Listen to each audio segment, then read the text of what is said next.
Hi అండి, అందరికీ నమస్తే. Welcome back to my channel Swathi home thoughts. Friends, ఈరోజు నేను మటన్ కీమా కర్రీని ప్రిపేర్ చేశాను. చాలా గ్రేవీగా, చాలా టేస్టీగా, స్పైసీగా ఉండే ఈ రెసిపీని నేను ఎలా ప్రిపేర్ చేశానన్నది మీతో షేర్ చేసుకోబోతున్నానండి. ఈ రెసిపీ చూశాక డెఫినెట్గా మీరు కూడా ట్రై చేయండి.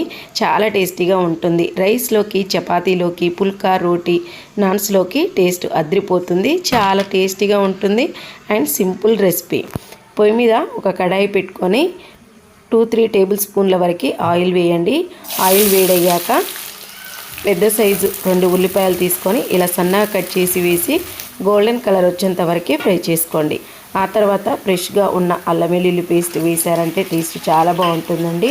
1 టీ స్పూన్ వరకు అల్లం వెల్లుల్లి పేస్ట్ వేసి పచ్చివాసన పోయేంత వరకు ఫ్రై చేసుకోండి. ఆ తర్వాత టీ స్పూన్ పసుపు వేసి ఒకసారి మిక్స్ చేసుకొని మనం శుభ్రంగా కడిగి పెట్టుకున్న మటన్ కీమా మొత్తం వేసేసుకోండి.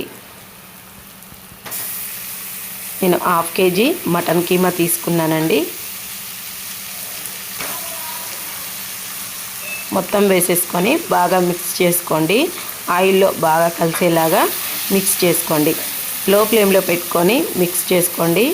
ఇక్కడ హై ఫ్లేమ్లో పెట్టొద్దండి, లో ఫ్లేమ్లో పెట్టుకొని ఫ్రై చేసుకోండి.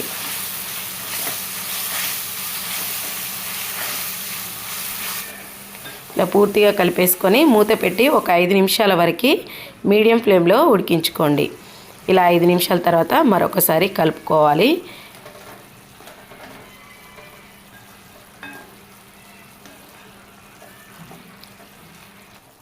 కలుపుకొని మూత పెట్టి 10 నిమిషాల వరకు ఉడికించుకోండి. ఇలా 10 నిమిషాల తర్వాత మరొకసారి కలుపుకోండి. చాలా చక్కగా మనకి మటన్ కీమా అనేది ఫ్రై అయిపోయిందండి. వాటర్ రిలీజ్ అయ్యి అన్నీ ఇంకిపోయాయి.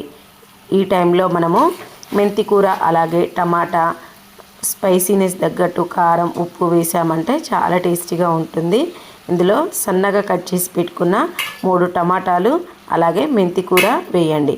మెంతి కూర ఓన్లీ ఆకుల వరకే వేయాలండి. కాడలు వేసారంటే చేదొస్తుంది కర్రీ. కాడలు వేయకుండా ఓన్లీ ఆకుల వరకే కట్ చేసి సన్నగా కట్ చేసి వేయండి. వేసి 3 కట్టలు మెంతి కూర కట్ చేసి వేసాను. టేస్ట్కి సరిపడా సాల్ట్, కారం వేయండి. ఇక్కడ నేను 2 టీ స్పూన్ల వరకు కారం అలాగే టేస్ట్కి సరిపడా సాల్ట్ వేసాను. వేసి ఒకసారి బాగా మిక్స్ చేసుకొని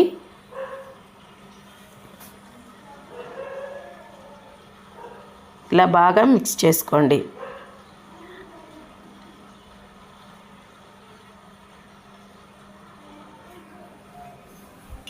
మిక్స్ చేసుకొని మూత పెట్టి టమాటాలు సాఫ్ట్గా ఉడికేంత వరకు ఉడికించుకోండి. మధ్య మధ్యలో మూత తీసుకుంటూ కలుపుకుంటూ ఇలా సాఫ్ట్గా ఉడికించుకోండి. ఇక కర్రీ ప్రాసెస్ అంతా మీడియం ఫ్లేమ్లో పెట్టుకొని ఫ్రై చేసుకోవాలి. ఇప్పుడు ఇందులో గ్రేవీ కోసం 2 కప్పుల వాటర్ వేసుకోండి. ఇలా 2 కప్పుల వాటర్ వేసుకొని హై ఫ్లేమ్లో పెట్టి ఉడికించారంటే మటన్ కీమా చాలా టేస్టీగా ఉంటుంది. ఇలా 2 కప్పుల వరకు వాటర్ వేసి టేస్ట్కు సరిపడా సాల్ట్, కారం ఉందో లేదో చెక్ చేసుకొని మరొకసారి చెక్ చేసుకొని మూత పెట్టి హై ఫ్లేమ్లో పెట్టి మధ్య మధ్యలో మూత తీసుకుంటూ కలుపుకుంటూ మటన్ కీమా ఉడికేంత వరకు ఉడికించుకోండి. ఇలా మనకు చక్కటి గ్రేవీతో కర్రీ రెడీ అయిపోయింది. ఇలా ఒకసారి బాగా మిక్స్ చేసుకొని ఇందులో ధనియా పౌడర్ అలాగే గరం మసాలా యాడ్ చేసుకుందాం. ఉడికిందా లేదో ఒకసారి చెక్ చేసుకోండి. ఇలా కొద్దిగా వాటర్ వేసి ఉడికించారంటే మటన్ కీమా త్వరగా ఉడుకుతుంది అండ్ ఈజీ డైజెషన్ అండి. మీరు కూడా ట్రై చేయండి.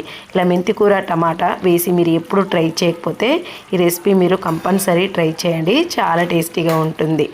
ఇప్పుడు ఇందులో 1 టేబుల్ స్పూన్ వరకు dhania powder, 1/2 teaspoon garam masala అలాగే టీ స్పూన్ వరకు మటన్ మసాలా వేయండి.